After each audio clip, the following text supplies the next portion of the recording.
Bom dia, meus alunos do 8º ano. Estamos aqui para dar início ao conteúdo da nossa terceira unidade.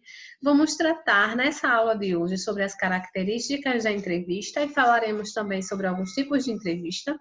E também vamos introduzir a parte gramatical, estudando inicialmente o predicado. Trago para vocês aqui uma foto que vocês podem perceber que uma garota está sendo entrevistada. Esse gênero entrevista é o gênero da nossa unidade de hoje. Vamos começar observando algumas características.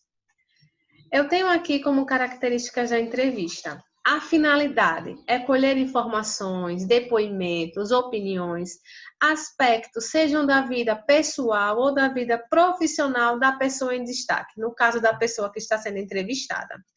Possui a seguinte estrutura. A entrevista, ela apresenta um título, um subtítulo, normalmente existe uma introdução, o entrevistador ele vai falar, ele vai dar dados sobre um entrevistado de forma resumida, o texto vai ser organizado em perguntas e respostas. Nós temos algumas classificações para a entrevista a depender do número de pessoas que participam dela. Eu tenho uma entrevista chamada de entrevista individual, quando ela envolve apenas duas pessoas, o entrevistador e a pessoa que está sendo entrevistada. Eu chamo de coletiva quando eu tenho um entrevistador para várias pessoas que vão ser entrevistadas.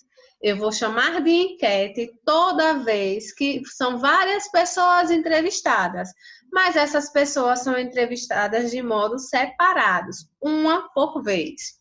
E eu chamo de conferência ou de imprensa quando várias pessoas entrevistam um só entrevistado juntos.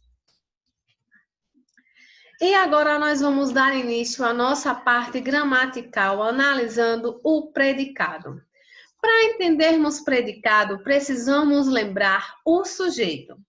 Nós vimos que o sujeito é o ser de quem se fala na frase ou na oração, sobre quem afirmamos ou declaramos algo. O predicado é essa afirmação ou essa declaração que é dada a respeito do sujeito. Coloquei para vocês dois exemplos aqui na tela. O primeiro exemplo nos diz: jardineiros diplomados regam flores. Quem regam as flores? Os jardineiros diplomados? Então eu os chamo de sujeito. Toda a informação que é dada do sujeito sobre os jardineiros, eles regam as flores, eu vou chamar de predicado. Segundo exemplo, a luz da tua poesia é triste. A luz da tua poesia é o nosso sujeito. A informação que é dada a respeito dessa luz é a declaração de que ela é triste. Então, esse é triste eu vou chamar de predicado. Preciso que vocês se atentem com relação ao predicado na seguinte estrutura. Ele vai fazer a declaração sobre o sujeito, ele vai apresentar um verbo. Esse verbo, ele pode ser significativo, pode ser um verbo de ligação, ou pode ser um verbo significativo e predicativo ao mesmo tempo. O que vai acontecer, a depender do verbo utilizado nessa minha frase, nessa minha oração, eu vou classificar o meu predicado em verbal, nominal ou verbo nominal.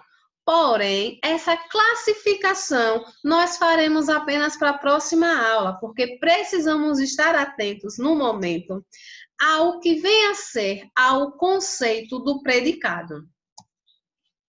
Esses tipos de predicado serão assuntos da nossa próxima aula.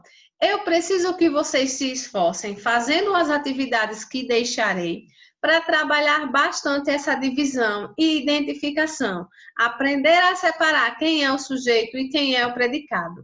Observando o seguinte, não quer dizer que porque é predicado, ele sempre estará no final da frase, pois tanto o sujeito quanto o predicado, eles podem ser colocados de maneira indireta, podem acabar sofrendo essa troca de posição.